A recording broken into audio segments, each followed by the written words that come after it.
मेरे देवर के पास अचानक से ना जाने कहाँ से पैसा आ गया था। हमारा ताल्लुक गरीब घराने का था, लेकिन अचानक से इतना ज्यादा पैसा आना मेरी समझ से बाहर था। मैं विधवा थी, कुछ साल पहले मेरे पति का देहांत हो गया था और मेरे आगे पीछे भी कोई नहीं था।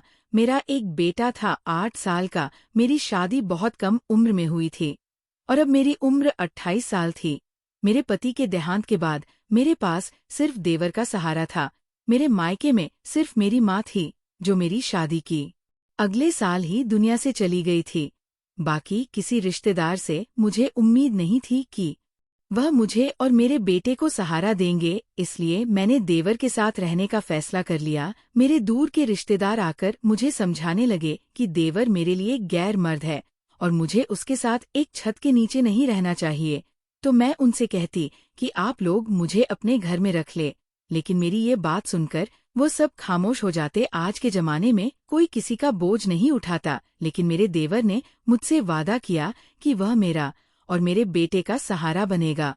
हमें सबने बहुत परेशान किया कि हमारा एक छत के नीचे रहना गलत है, लेकिन इसके बावजूद कोई मुझे साथ रखने को तैयार न था। मुझे समझ आ गई थी कि लोगों को सिर्फ बातें बनानी आती है। अगर लोगों को मेरी वाकई में इतनी फिक्र होती तो वह मुझे सहारा देते, लेकिन उन सबको मेरी कोई फिक्र नहीं थी। उनका मकसद सिर्फ मुझे परेशान करना था और कुछ नहीं। मैंने एक अलग इलाके में रहने का फैसला किया। मेरे देवर ने कहा कि उस इलाके का माहौल सही नहीं है।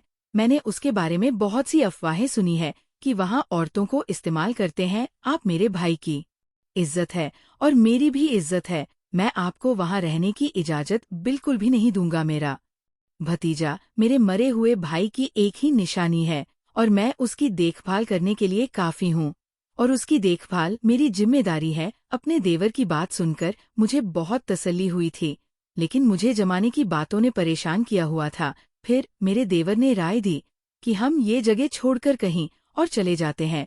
मुझे उसकी ये बात बहुत अच्छी लगी, इसलिए मैं शहर छोड़कर आ गई। यहाँ पर कोई हमें जानता नहीं था और हमने किसी से बात भी नहीं की और रिश्ता भी नहीं रखा, क्योंकि हमारे रिश्ते पर फिर से सवाल उठाए जाते।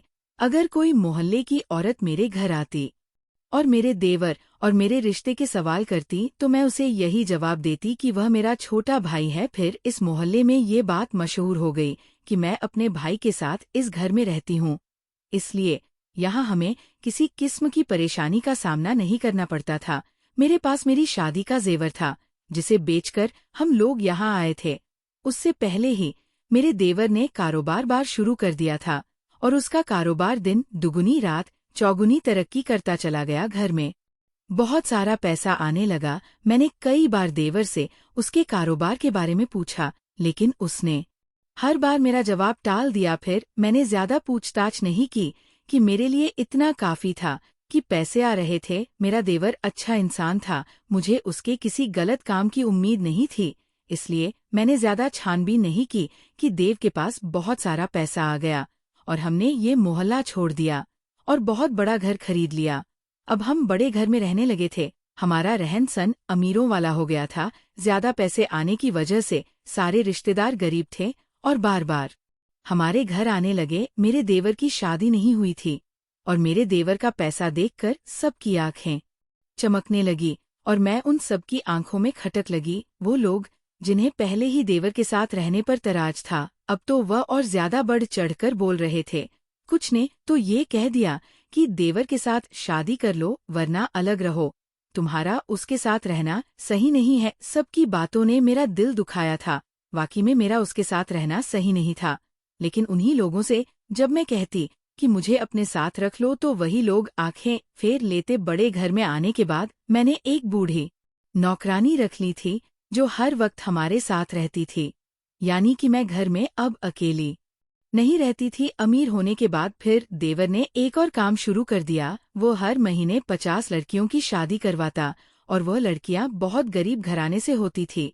फिर शादी करवाने के बाद इस कपल को हनीमून के बजाय तीर्थ यात्रा पर भेज देता और सारा खर्चा खुद उठाता। देवर की इस बात से मैं बेहद खुश हो गई थी, लेकिन अजीब बात यह थी कि जब भी लड़की तीर्थ के लिए जाती वापस विधवा होकर आती। मुझे परेशानी होने लगी, क्योंकि ऐसा हर लड़की के साथ होने लगा था ये बातें सुनकर मेरा देवर भी परेशान हो गया था, क्योंकि उसने ऊपर वाले के दर्शन के लिए जिम्मा उठाया था गरीब लड़कियों की शादी करवाने का और उन्हें तीर्थ यात्रा पर भेजने का। लेकिन ये अजीब किस्म की अनहोनी होने लगी थी। मेरे देवन ने कहा कि मैं इस बात का किसी लड़की को पता ना चलने दूं कि जो भी लड़की शादी के बाद तीर्थ यात्रा पर जाती है वो विधवा होकर वापस आती है। मुझे देवर की बात बहुत अजीब लगी थी। मेरे हिसाब से तो लड़कियों को मालूम होना चाहिए था और तीर्थ यात्रा पर जाने से पहले, क्योंकि अजीब और गरीब किस्म का हादसा होता था जो हर लड़की के साथ हो रहा था जो कि तीर्थ यात्रा से वापसी आ रही थी।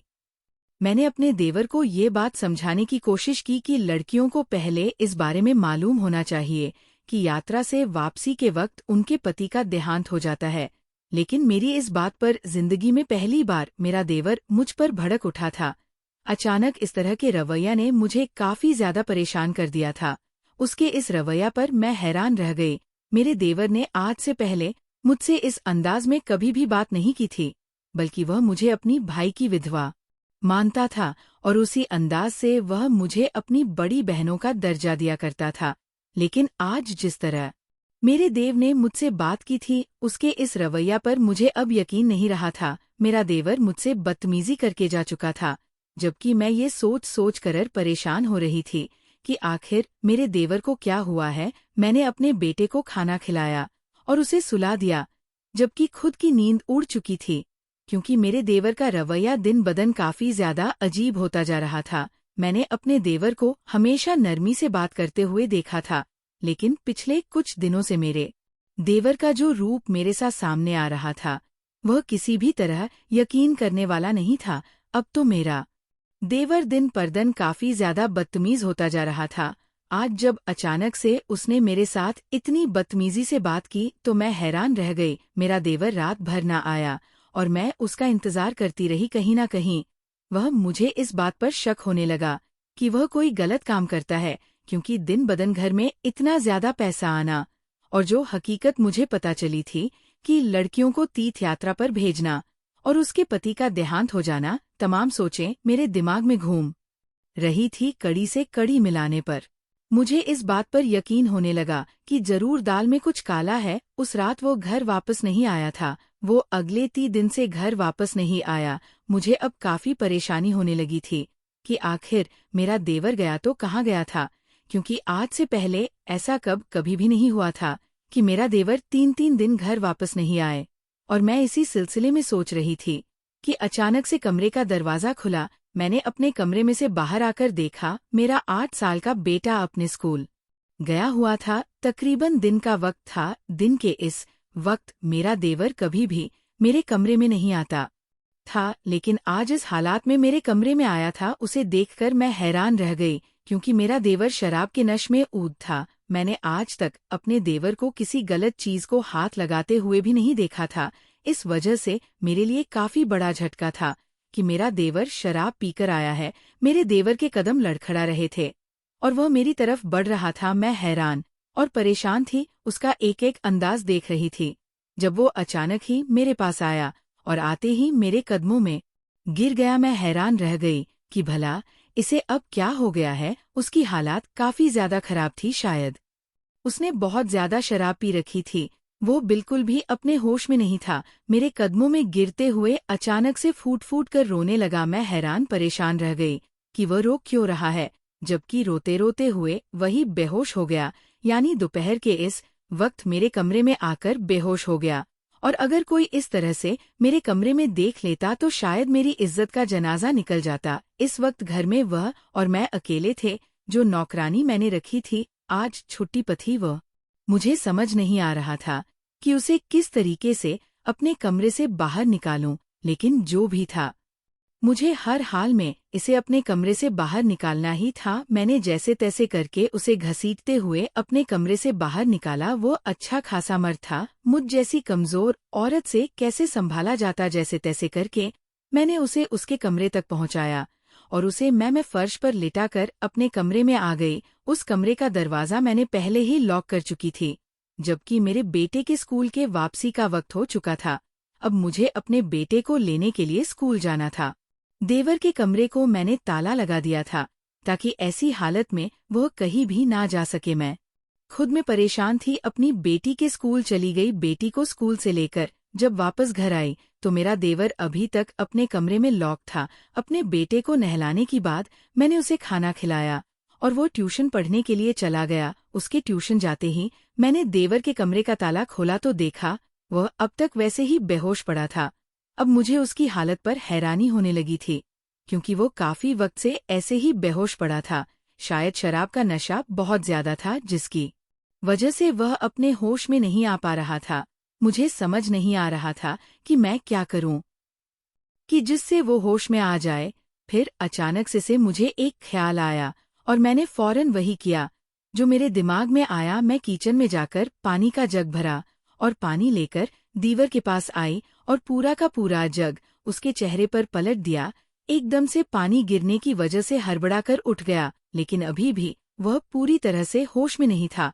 मैंने उसे कहा कि फिलहाल तुम बेड पर सो जाओ, जब तुम होश में आओगे तब मैं तुमसे बात करूंगी। मेरा देवर शायद वाकई में होश में नहीं था, इसी वजह से सर हिलाता बेड की तरफ बढ़ गया। उसके कदम लड़खड़ा रहे थे, जबकि उसकी हालत देखकर मुझे अब रोने आना लगा था। सारा दिन गुजर गया, लेकिन मेरे देवर को पूरी तरह होश नहीं आया। उसकी हालत देखकर मैं अंदाजा लगाया जा सकता था कि आज उसने पहली बार शराब पी थी, क्योंकि अगर वह इस चीज का आदी होता तो यकीनन उस पर इतना गहरा असर न होता। तकरीबन रात के 12 बजे अचानक से मेरे कमरे का दरवाजा किसी ने खटखटाया। मैं अपनी जगह से उछल पड़ी। मेरा बेटा, जो कि सो चुका था, मैंने एक नज़र उसको देखा और एक नज़र दरवाजे को। मुझे कहीं ना कहीं यकीन था कि दरवाजे पर मेरा देवर ही होगा, क्योंकि सारा दिन बीत चुका था। जो मुझे इस बात का यकीन था कि मेरे देवर का नशा उतर चुका होगा।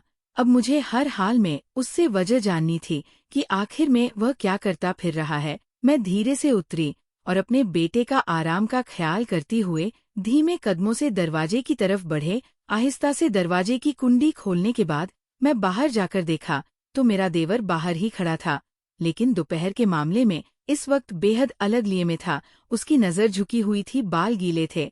यकीनन वह सावर लेकर वहां पहुंचा था और उसकी झुकी नज़र इस बात का इकरार कर रही थी कि अपने किए पर शर्मिंदा है। लेकिन फिलहाल मुझे उसकी शर्मिंदगी की बिल्कुल जरूरत नहीं थी। मुझे इस बात को जानना था कि आज उसने इतना घटिया काम किया तो क्यों किया। मैंने उससे पूछा, तुमने आज शराब पी थी? जबकि इस बात पर वह मेरी तरफ देखने लगा। उसकी आंखें सुर्ख हो रही थी। उसने धीरे से सर हिलाया। ये बात तो मैं पहले ही समझ चुकी थी कि वह शराब पीकर आया है।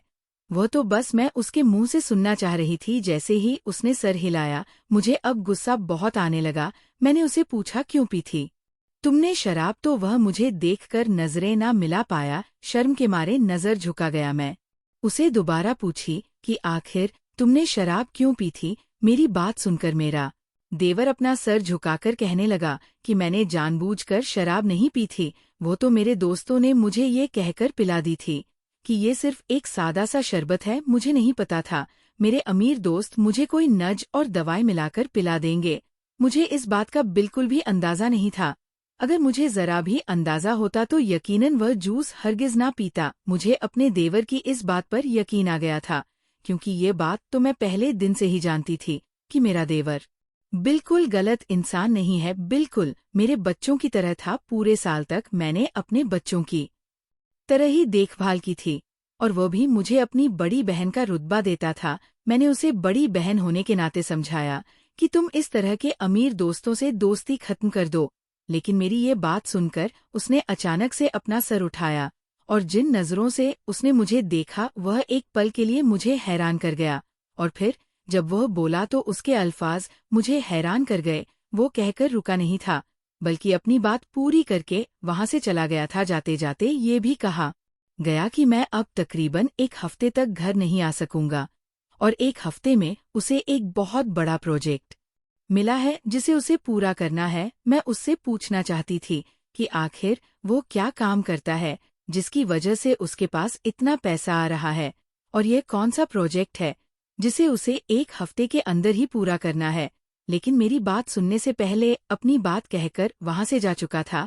उसकी कही बात मुझे परेशान कर गई थी, क्योंकि उसने कहा था कि उसके अमीर दोस्तों की वजह से ही तो उसके घर इतनी दौलत आ रही है। उसके अमीर दोस्तों ने ही तो ऐसे ऐसे काम का बताया है, जिसके बदौलत वो चंद महीनों में इतना अमीर हो गया, और अब वह किसी भी कीमत पर इस काम को नहीं छोड़ सकता, क्योंकि इस काम को अपनाना तो बहुत आसान है, लेकिन इस काम से बाहर निकलना बहुत ही मुश्किल है। उसके अल्फाज अभी तक मेरे कानों में गूंज रहे थे। आज पूरे 3 दिन गुजर चुके थे, लेकिन मेरे देवर का कोई अता पता नहीं था। मुझे नहीं पता था कि मेरा देवर आखिर कहाँ गया और वो क्या काम कर रहा है, जिसकी वजह से उसे चंद दिनों में इतने पैसे मिल रहे हैं। मैं हैरान परेशान थी, बस यही सोचती रही कि आखिर वो ऐसा कौन सा काम करता है। लेकिन जवाब ना मिला। ठीक 1 हफ्ते बाद जो मेरा देवर घर वापस आया तो मैंने उससे पूछा कि आखिर वह 1 हफ्ते तक कहाँ था, तो उसने मुझे बताया कि वह 1 हफ्ते से दुबई गया हुआ था। उसकी बात सुनकर मुझे हैरत का झटका लगा, क्योंकि उसने तो मुझे बताया ही नहीं था कि वह शहर से बाहर जा रहा है, और जिंदगी में ऐसा पहली बार हुआ था। वह मुल्क से बाहर गया था, क्योंकि आज से पहले तो वह मुल्क में रहकर ही काम कर रहा था। अक्सर वो दूसरे शहर जाता रहता था और मुझे बताकर जाता था कि दूसरे शहर वो जा रहा है काम के सिलसिले में। लेकिन आज जो बात उसने मुझे बताई थी वह मुझे हैरान कर गई थी, क्योंकि दूसरे मुल्क जाना तो इतना आसान काम नहीं होता। मुझे नहीं पता था कि मेरा देवर 1 हफ्ता दुबई रहकर आया है, और जब पता चला तो उसकी ये बात सुनकर मुझे वाकई में बहुत ज्यादा हैरत हुई। तो मैंने उससे पूछा कि आखिर 1 हफ्ते में दुबई में क्या कर रहे थे। मेरी बात सुनकर उसने एक बहुत ही खूबसूरत सा सोने का हार मेरे सामने किया, जिसे देखकर मेरी आंखें चमक गई, क्योंकि रात में इस वक्त खूबसूरत लाइट की रोशनी में वह सो का हार चमक रहा था। उस हार को देखते उसकी कीमत का अंदाजा लगाया जा सकता था, शायद नहीं, यकीनन वो बहुत ही महंगा हार था। मैंने अपने देवर से पूछा कि वह ये कहाँ से लाया, तो उसने कहा कि दुबई के शेख ने उसे तोहफे के तौर पर दिया है। तो मुझे उसकी इस बात पर हैरत हुई, भला इतना महंगा तोहफा कोई बिना वजह क्यों देगा। मैंने उससे वजह पूछनी चाहिए, तो उसने कहा कि आप आम खाए, गुठलियों मत गनिए, ये हार मैं आपके लिए लाया हूँ, तो बेहतर है इसे मेरी तरफ से तोहफा समझकर रख ले। लेकिन मैंने अपने देवर से साफ इनकार कर दिया और कहा कि जब तक तुम मुझे ये नहीं बताओ कि तुम क्या काम करते हो तब तक मैं ये हार नहीं रखूंगी। जबकि मेरी इस धमकी पर मेरा देवर परेशान हो गया और वो हार लेकर वहां से चला गया। मुझे अब हकीकत जाननी थी, क्योंकि आज से पहले मेरे देवर ने कभी मेरा कोई हुक्म नहीं टाला था, और आज वह इस तरह वहां से चला गया था बगैर कोई जवाब दिए। वक्त आहिस्ता आहिस्ता जा रहा था और उसके सारे मामले को 1 साल गुजर चुका था। अब अक्सर ही मेरा देवर मुल्क से बाहर जाने लगा था, कभी दुबई तो कभी कहीं। मैं जब भी पूछती तो वह मुझे यही कहता कि आप परेशान ना हो, बस आपकी जरूरत की हर चीज मैं आपको घर बैठे बैठे मिल जाएगी। एक दिन वह मुझे कह कर गया वह दुबई जा रहा है। मुझे कुछ ना कुछ गलत लग रहा था। मुझे ऐसा लग रहा था जैसे वो दुबई नहीं बल्कि कहीं और जा रहा है। उसी वजह से मैंने उससे जीत की मैं तो विधवा हूँ, तो मुझे भी तीर्थ यात्रा पर भेज दो। पहले तो मेरी बात सुनकर वो हैरान रह गया, लेकिन फिर वह मेरी बात पर सर हिलाने लगा और अगले ही दिन ही उसने मुझे तीर्थ यात्रा पर भेज दिया। लेकिन शायद वो भूल गया था कि वह मुझे अकेले भेजना चाहता था, लेकिन हकीकत में मैं उन्हीं लड़कियों के साथ मिलकर तीर्थ यात्रा पर चली गई। लेकिन तीर्थ यात्रा पर पहुंचते ही जो मैंने देखा उसने मुझे हैरान कर दिया।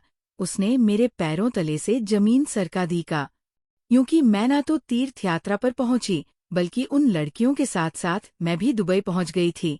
लेकिन मेरे देवर ने मुझे वहां देख लिया था और उसने पहली फुर्सत में मुझे वहां से निकालकर वापस भेज दिया था। उसने मुझसे कहा था कि वो अभी कुछ दिन दुबई रहने वाला है और वापस आकर मुझे सब कुछ बता देगा कि आखिर ये सब क्या चल रहा है। अभी 2 दिन ही गुजरे थे कि एक दिन अचानक से मेरे घर का दरवाजा बजा, तो मैं हैरान रह गई, क्योंकि हमारे घर में कोई नहीं था। मैंने दरवाजा खोला तो सामने का मंजर देखकर मैं डर गई। मेरे मुंह से चीख निकल गई, क्योंकि सामने ही मेरा देवर खून से लथपथ खड़ा था। उसकी सफेद रंग की शर्ट खून से तर थी और चेहरे पर भी खून लगा हुआ था। उसके माथा से खून की बूंदें टपक कर घर के मार्बल के फर्श पर गिर पड़ी थी। मैंने फौरन से जब पूरा दरवाजा खोला तो वह लड़खड़ाकर कदमों के साथ अंदर दाखिल हुआ। मैंने डॉक्टर को फोन किया और चंद मिनटों में ही डॉक्टर घर पर मौजूद था। उसने मेरे देवर के तमाम जख्मों को साफ किया और उसे नींद की दवाई देकर चला गया, जबकि मैं परेशानी से अपने देवर को देख रही थी। अगले दिन सुबह जब उसकी आँख खुली तो मैंने उससे पूछा कि आखिर क्या हुआ है। वह तो दुबई जाने वाला था, फिर अचानक यूं इस हालात में कैसे हुई। मेरी तरफ देखकर मुस्कुराया, कहने लगा कि गलत का अंजाम भी बुरा ही होता है। मैं गलत रास्ते पर चल पड़ा था तो उसकी सजा तो भुगतनी थी। मैंने अपने रब से दुआ मांगी थी कि मेरे गुनाहों की सजा मुझे इसी दुनिया में मिल जाए। उस दुनिया की सजा बहुत मुश्किल होती है जो जबरदस्त ना हो सके। इस दुनिया में भूख लो तो बेहतर है, वह रोते हुए बोला। तो मैंने उससे पूछा कि क्या गलत काम करने गए थे तुम? तो उसने मुझे बताया कि मैं लड़कियों की शादी नहीं करवाता था, बल्कि मैं दुबई के गैंग के लिए काम करता था। गरीब घराने की लड़कियों को शादी के जाल में फंसाकर डॉन के आदमियों से उसकी शादियां करवाया करता था और शादी के बाद उन्हें तीर्थ यात्रा के नाम पर दुबई भेज दिया करता था। जैसे ही वह लड़कियां दुबई पहुंचती तो उन्हें बेच दिया जाता था। 1 या 1.5 हफ्ते तक उन्हें इस्तेमाल करने के बाद ये कहकर उन्हें वापस भेज दिया जाता कि उनका पति मर चुका है, क्योंकि ये बात तो वो लड़कियां खुद भी नहीं जान पाती थी कि उनके साथ क्या हो रहा है, क्या वही उनकी असली पति है या नहीं। उन्हें तो बस ये बताया जाता था कि उनकी शादी इस आदमी से हुई है, लेकिन असल हकीकत दुबई का डॉन वह लड़कियां बेच देता था जिसकी मुंह मांगी कीमत उसे मिलती थी।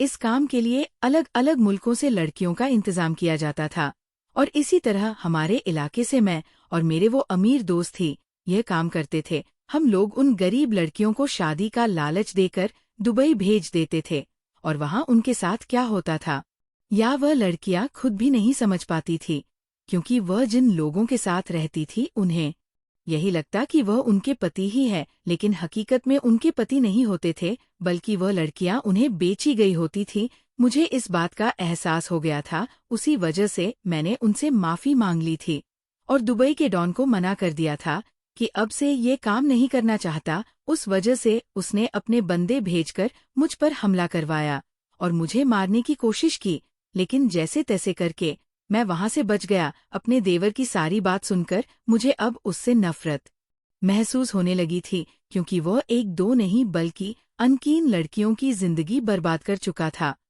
फिलहाल मैं उसे माफ करने का कोई इरादा नहीं रखती थी। उस वजह से मैंने पुलिस को फोन कर दिया और उसे पुलिस के हवाले कर दिया। उसके लिए यही सजा बेहतर थी, क्योंकि उसने अपना जुर्म कबूल कर लिया था।